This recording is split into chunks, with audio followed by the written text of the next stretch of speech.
മാങ്ങാണ്ടിയുടെ അന്നത്തെ ആ ഗർഭം കലക്കൽ കഥ പുറത്തു വന്നപ്പോ എന്തായിരുന്നു അടിച്ച dialogue? Who cares? Who cares? അതെ, ഹൂ കേസ്.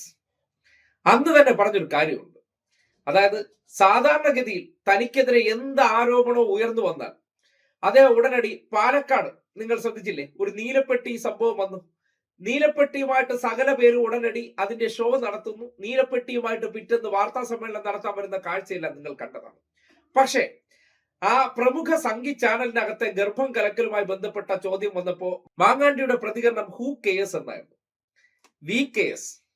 നമ്മളത് കൃത്യമായിട്ട് കെയർ ചെയ്തുകൊണ്ടാണ് അതിനെ സംബന്ധിച്ച് ചില കാര്യങ്ങൾ വസ്തുതാപരമായിട്ട് പുറത്തേക്ക് പറഞ്ഞപ്പോഴാണ് സമാന അനുഭവം നേരിട്ട മാധ്യമ പ്രവർത്തകർ തന്നെ പുറത്തേക്ക് വരുന്നത്. കാര്യം ഇതൊന്നുമല്ല, പലതരത്തിലുള്ള കാര്യങ്ങൾ ഉണ്ട് എന്നുള്ളത്. അതായത് അന്നേ പറഞ്ഞൊരു കാര്യമുണ്ട്, ഒരു വിഷയവുമായി ബന്ധപ്പെട്ട് കൃത്യമായിട്ട് മറുപടി പറയാൻ പറ്റാതെ പോകുന്ന എപ്പോഴാണ്, അതുമായി ബന്ധപ്പെട്ട് കൈയോടെ പിടിക്കപ്പെടുമ്പോഴുമാണ്, അല്ലെങ്കിൽ ഇതുപോലുള്ള വെളിപ്പെടുത്തലുകൾ വരുമെന്ന് ഉള്ളിൽ ഭയമുള്ളത് കൊണ്ടാണ്.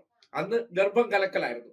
ആ ഗർഭം കലക്കലുമായി ബന്ധപ്പെട്ട് നൈസിന് ഡയലോഗ് അടിച്ച് കേരളത്തിലെ മുഖ്യധാരാ മാപ്രകളെല്ലാം സംരക്ഷണ കവചം ഒരുക്കിയപ്പോൾ പരാതിയില്ല എന്ന ഒറ്റ കാരണത്താൽ ഒരു കാട്ടുകോഴിയെ രക്ഷപ്പെടുത്തി വിടുകയായിരുന്നു.